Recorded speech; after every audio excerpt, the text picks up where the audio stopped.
11 तारीख को जो पटना में रैली होने वाला है, उसका मुख्य एजेंडा है?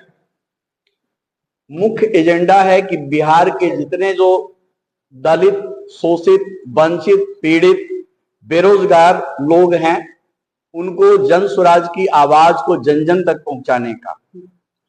तो जन स्वराज है चला आज अरमान सजाने जन जन का, उठी गर्द है लाख मगर अरमान अटल संकल्प अटल, सेनापति प्रशांत किशोर का अडिग कारवां गरज रहा, बदलेंगे हम फिर बिहार को सारा आलम धधक रहा, बदलेंगे हम फिर बिहार को नई व्यवस्था लाएंगे और जन स्वराज को जन जन तक पहुंचाएंगे।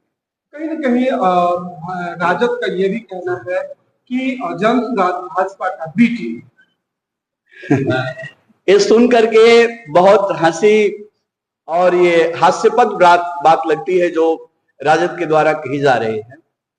जन स्वराज अगर बी टीम रहता तो प्रशांत किशोर जो जन स्वराज के सूत्रधार हैं, वो बीजेपी के लिए 2014 में काम कर चुके थे, उनको धूल फाकने की क्या जरूरत थी?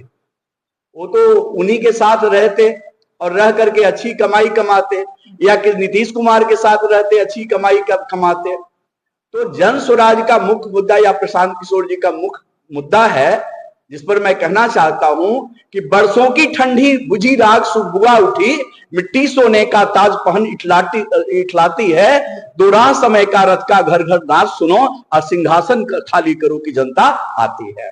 तो जनता की आवाज है प्रशांत किशोर, और वो जनता की आवाज बिहार की जो शोषित वंचित समाज है, जो खास करके पीड़ित समाज है, जो बरसों तक ठगी गई है, 30 साल तक जो लालू और नीतीश जी का जो शासन काल रहा, उसमें शोषित, वंचित और उपेक्षित जनता के जो है सो अरमानों को सजाने के लिए ये जन स्वराज का कारवां चल पड़ा है। और मेरा तो यही कहना है कि नदी नाले सारे जो है वो प्रशांत महासागर में आएंगे और एक बड़ा कारवां बनेगा। चल पड़े जिधर दो डगमग, चल पड़े कोटि पग उसी ओर, तुम बोल उठे युग बोल उठा, पूरा बिहार यह डोल उठा। क्या ये भी माना जाए कि आने वाले समय में प्रशांत किशोर किसी पार्टी के साथ गठबंधन करके सरकार बना सकते हैं? जैसा कि मैं समझता हूं, और जो प्रशांत किशोर जी का एजेंडा है वो बिहार को बदलने का है, और अगर पुनः एक गठबंधन ही किसी पार्टी के साथ करते हैं, या राजद के साथ करते हैं, या भाजपा के साथ करते हैं, तो उनका जो सपना है, जिस सपने को लेकर, जिस उद्देश्य को लेकर के प्रशांत किशोर ने जन स्वराज को बनाया है, वो उद्देश्य विफल हो जाएगा। और मैं नहीं समझता कि आत्मघाती ये कदम कभी भी प्रशांत किशोर या जन स्वराज उठाने जाएगा। महात्मा गांधी के विचारधाराओं को प्रशांत किशोर लेकर चल रहे हैं, लेकिन महात्मा गांधी का उपदेश था कि शराब या नशा मुक्त अपना भारत को, लेकिन जन स्वराज का कहीं ना कहीं यह भी दावा है कि 2 दिन में शराब चालू कर दिया जाए। सर, आपसे मैं पूछना चाहता हूं कि आप क्या खाएंगे, कि हम तय करेंगे या सरकार तय करेगी?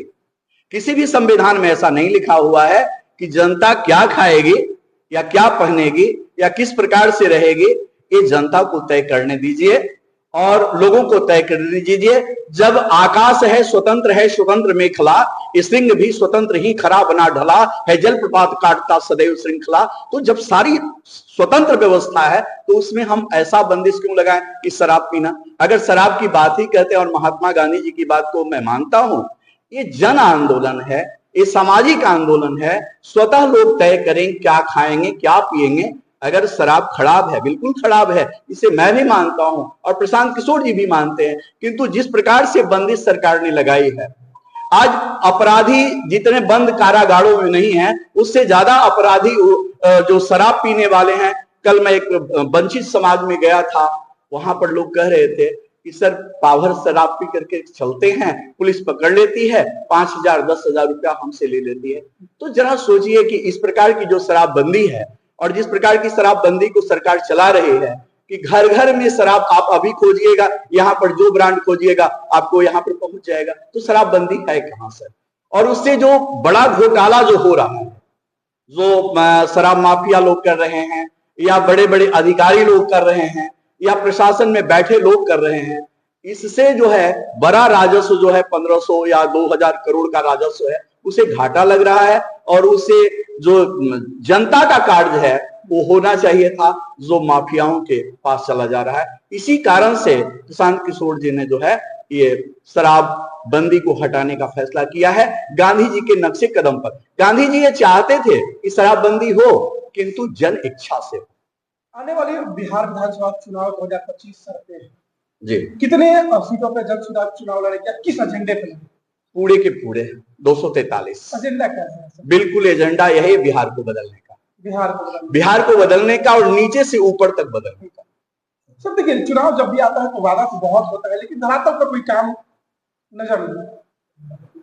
देखिए सर, मेरा जहां तक मानना है कि अब तक जितनी भी सरकारें थी, चाहे वो लालू प्रसाद यादव जी की सरकार हो, लालू प्रसाद जी की यादव जी की जो सरकार थी, जो व्यवस्था उन्हें मिला था, जो सामाजिक मानदंड उस समय था, उसको बदलने का काम लालू जी ने भी किया। सामाजिक विषमता को पाटने का काम किया, जनता को आवाज देने का काम किया, इसमें वो लालू जी विफल नहीं रहे। समाज को एकजुट करने का काम किया, इसमें भी विफल नहीं रहे। नीतीश जी को बिहार गड्ढे में मिला था, कोई व्यवस्था नहीं थी, उस व्यवस्था को लाने का भी काम नीतीश कुमार जी ने किया।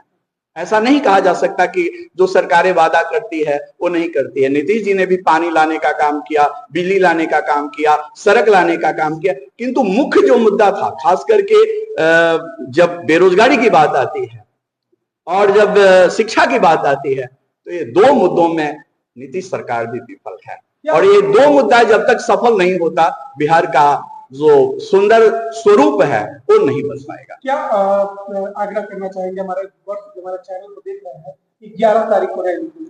मैं तमाम बिहार वासियों से आग्रह करना चाहूंगा कि जन स्वराज एक नई व्यवस्था को लाने के लिए चल पड़ा है, उसके साथ जुड़िए और बिहार की व्यवस्था परिवर्तन में हमारे हाथों को मजबूत कीजिए।